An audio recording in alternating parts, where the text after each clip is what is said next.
권영철 선임 기자 어서 오십시오. 안녕하십니까. 권 기자는 올해 말 제일 기억에 남는 거 어떤 거? 적폐청산입니다.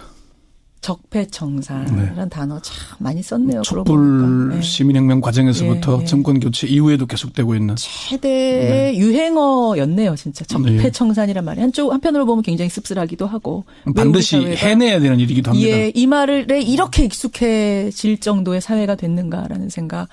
저는 올해 떠오르면은 제일 기억에 남는 말이 환경미화원 아주머니가 최순실 씨를 향해 던졌던 그 말 있잖아요. 방송용으로 뭐 적합하진 않습니다만 우리가 이미 다 아는 말이니까. 땡하네. 참 이 말 잊을 수가 없어요. 그러니까 네. 우리 모두가 그를 향해서 던지고 싶었던 그 무렵의 심정을 그분께서 너무나 적절하게 사이다처럼 해주셨던 그 말. 올해의 말로 저는 꼽고 싶습니다. 여러분도 올해의 말 생각나는 거 있으면 하나씩 던져주십시오. 보죠. 문자 좀 보죠. 이 방중외교에 대해서는 말입니다. 서효수님, 과거에는 실속 없는 정상외교를 보고도 부정적인 평가를 안 하더니 이번 정상 방문은 난제 해결하러 간 건데도 유독 부정평가가 많은 것 같다. 왜 이러는 것이냐? 예, 한 분도 계시고요. 반면에 신영규님은 홀대가 맞을 수도 있다고 봅니다. 하지만 냉정하게 살펴보면 현재의 상황이 너무 좋지 않다는 것도 감안해야지요. 하면서 안타까울 뿐이다. 이런 문자도 주셨습니다. 8998님은 박근혜 정부 때는 우리가 박근혜 정부 때 중국이 우리를 잘 대접해 줬는데 사드 가지고 한국이 뒤통수를 때렸다고 중국이 생각할 수 있다. 그래서 이번에 뭐 이런 홀대처럼 보이는 상황이 벌어진 건 아니겠느냐라는 8998님의 시각도 있고 전혀 홀대 아니다. 이 뭐 혼밥이라든지 이런 것들을 좀 잘못 알아서 이런 보도가 영향을 준 것 아니냐. 뭐 이런 보도들. 원래 그 정도는 가서 혼자 먹는다. 정상들이. 이런 문자도 꽤 많이 들어오고요. 여러분 의견 고맙습니다. 권영철 선임 기자. 네. Y뉴스. 참 올해 말에서도 박근혜 전 대통령의 파면 결정 말도 나오곤 했는데 오늘 박 전 대통령 얘기를 좀 가지고 오셨다고요? 예, 이제 박근혜 전 대통령, 박근혜 피고인 이렇게 503 이렇게 부르기도 하는데 예. 재판 관련 뉴스에서는 박근혜 피고인, 박피고인으로 부르는 게 맞는 것 같습니다. 그래요. 박근혜 피고인에 대한 구속영장이 추가로 발부된 뒤가 한 2달이 더 지났죠. 예. 그렇지만 박 피고인은 10월 16일 법정에서 법치의 이름을 빌린 정치 보복이라고 주장한 뒤 구치소에서 나오지 않고 있습니다. 그렇죠. 박 피고인은 재판 불출석 이유를 건강상 이유라고 주장하고 있지만 실제로 건강 상태는 구속될 당시와 별 차이가 없는 것으로 전해지고 있습니다. 그래서 박근혜 피고인 재판 거부 정말 건강상 이유 때문일까? 이렇게 주제를 정해봤습니다. 재판에 불출석하는 이유가 정말 건강 때문일까? 예. 정말 그렇다고 생각하시는 분이 많지는 않을 것 같습니다만 상황 체크를 해보신 거죠? 지난달 27일, 28일 두 번의 재판 불출석은 건강상의 이유라고 주장을 했습니다. 구치소 측에서 박 전 대통령이 허리 통증을 호소하고 있고 무릎 부종으로 진통제 처방을 받았다. 이런 얘기를 했었거든요. 예. 그렇지만 담당 재판부는 박근혜 피고인이 정당한 사유 없이 출석을 거부하고 있는 걸로 파악하고 있습니다. 지난 12일 서울중앙지법 형사 22부 김세윤 재판장은 피고인이 법정에 나가기를 거부하고 있고 법정에 인치하기 곤란하다는 취지의 보고서가 왔다. 박근혜 피고인이 정당한 사유 없이 출석을 거부하고 교도 간의 인치도 현저히 곤란하다고 한다. 그래서 골석 재판을 하겠다고 선언한 그렇게 겁니다. 했었죠. 네. 그렇다면 박 피고인, 박근혜 전 대통령 건강 상태는 진짜 어떤 건가요? 검찰과 법무부 구치소 관계자 등에게 확인해 보니까 건강은 구속될 때와 큰 차이가 없다고 합니다. 그래요? 교정당국의 한 고위 관계자는 박 피고인의 건강이 심각하다고 주장할 만큼 나쁘지 않다.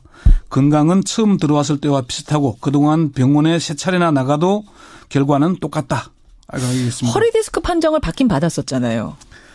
예, 이게 이제 두 번째까지 나갈 때는 노화에 따른 퇴행 증상이라 그랬는데 지난달에 MRI를 찍었잖아요. 예. 그때 이제 박 전 대통령에게 허리 디스크가 생겼다고 이렇게 판단을 허리 했습니다. 디스크는 있는 건 맞지만 허리 디스크 있다고 뭐 재판 못 갈 정도는 아닌 거니까. 예. 다른 건강 이상은 없습니까? 무릎이 안 좋은 상태에서 약을 복용하는 것으로 알려졌고요. 또 예. 소화장애도 있는 걸로 알려졌습니다. 그렇지만 발가락이 처음에는 많이 아프다 그랬잖아요. 그렇죠. 내성 발톱 때문에. 지금은 발가락 얘기는 하지 않고 있고 박 피고인은 지금 구속 이전에도 그랬지만은 소화 기능이 좋지 못해서 구치소에서 제공되는 식사의 절반 정도만 천천히 먹는다고 합니다. 그래서 구치소 생활은 어떻다고 그래요? 별다른 문제 없이 지내고 있는 것으로 확인이 됐습니다. 뭐 규칙적인 생활로 식사하고 설거지도 하고 샤워도 하고 책을 읽다가 또 지지자들이 보낸 편지도 읽기도 하고. 하루에 한 30통 정도 온다면서요? 예. 가끔 뭐 하루에 1시간 정도 운동장에서 운동도 하고 그렇게 한다고 그럽니다. 그래. 어떤 운동을 한대요? 운동은? 운동이라는 게 과거에는 왜 요가도 하고 단전호흡도 했잖아요. 이제 그건 허리 통증 때문에 안 한다 그러고요. 1시간 정도 구치소 운동장에서 뭐 바람도 맞고 햇볕도 쬐고 뭐 걷는 걸 운동이라고 얘기를 합니다. 햇볕도 쬐고 바람도 쐬고 걷는데 법정에는 안 나온단 말이죠. 그렇죠. 네. 외부인은 만납니까? 전혀 접촉하지 않고 있습니다. 전혀요. 10월 16일 2차 구속영장이 집행된 이후에 유영하 변호사가 두세 차례 면회를 했거든요. 그 이후에는 누구와도 면회를 하거나 접견을 하지 않고 있습니다. 일상적으로 만나는 교도관과 진료를 위해 만나는 의사 외에는 어느 누구도 접촉하지 않은 채 스스로 고립을 자처하고 있는 겁니다. 박근혜 정부에서 뭐 고위직을 지낸 인사라든지 가까운 친박계 인사들이 찾아오기도 할 법한데 일부 고위직 아주 극소수의 고위직들은 간접적으로 뭐 만나고 싶다는 의사를 지내오는데 박 피고인이 안 만난답니까? 그렇게 하고 있답니다. 하긴 국선 변호인들 자신의 변호를 맡고 있는 국선 변호인들도 안 만난다는 소리 들었는데 그 후로도 정말 한 번도 안 만났대요?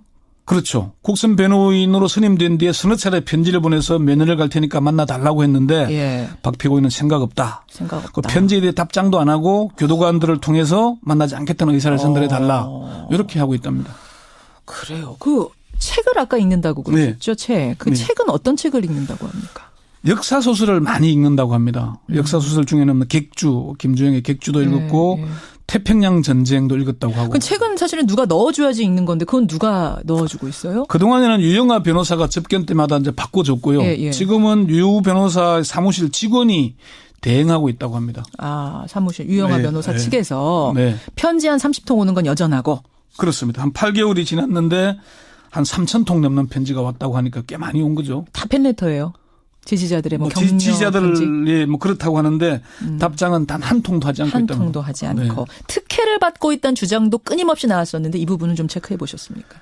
그 여성 사동에서 의료과까지 한 300m 거리가 되는데 이게 이제 휠체어를 타고 간다거나 일반 수용자들이 진료가 끝난 시간에 간다. 이래서 특혜가 아니냐 주장이 나왔는데 전직 대통령이고 특히나 일반 여성 수용자도 남성 그 사동을 지나가야 된다 그럽니다. 그러니까 접견하는 사람들 그러면 야유를 받을 수도 있고 뭐 혼란이 올 수도 있지 않습니까?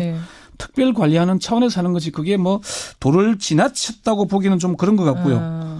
이게 뭐 구치소장이 뭐 면회를 정기적으로 한다거나 이럴 때는 좀 논란이 있을 수 있는데 뭐 특혜라고 하기 정도까지는 뭐 아니다. 특별 관리 차원이 아니겠나라고 볼 수 있습니다. 뭐 이렇게 시시콜콜 구치소 생활에 대해서 알려주십니까라고 생각하실지 모르겠습니다만 우리가 이것을 통해서 지금 얘기하고자 하는 건 뭐냐면 법정에 나올 가능성은 그럼 없는 건가? 뭐 건강 상황이라든지 그 안에서의 활동들을 볼 때 어떻게 보세요? 전혀 없다고 봐야 할 것 같습니다. 없습니까? 이미 박 피고인이 지난 10월 16일 날 재판부에 대한 강한 불신을 드러냈지 않습니까? 정치적 외풍과 여론의 압력에도 오직 헌법과 양심에 따른 재판할 것이라는 재판부에 대한 믿음은 의미가 없다는 결론에 이르렀다. 법치의 이름을 빌린 정치보복은 저에게서 마침표가 찍어졌으면 한다.